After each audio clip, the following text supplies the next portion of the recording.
ఇక్కడ ఫస్ట్ మీకు అసలు వీధిపోటు అంటే ఏంటనేది ఒకసారి ఎక్స్‌ప్లెయిన్ చేస్తాను చూడండి. మన యొక్క స్థలం ఇది. ఎగ్జాంపుల్ ఇదొక స్థలము. ఈ స్థలంలో మనం ఒక ఇల్లు కట్టుకుంటాం. ఇది సింపుల్‌గా చెప్పాలంటే ఒక సెట్ బ్యాక్ అనుకోండి.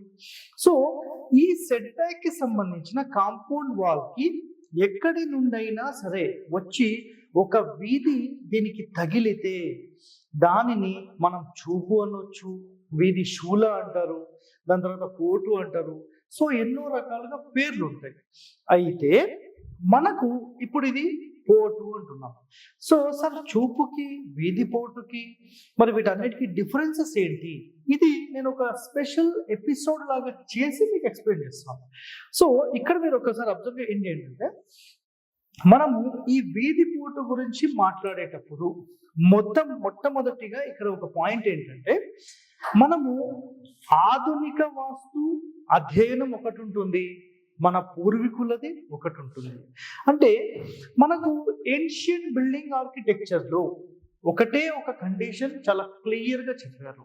ఆ కండిషన్ ఏంటంటే, సార్ ఎట్టి పరిస్థితుల్లో కూడా ఒక సాధారణ ప్రజలకు ఎప్పుడు కూడా మనకు వీధి పోటు అనేదే ఉండొద్దు అని చెప్పేసి.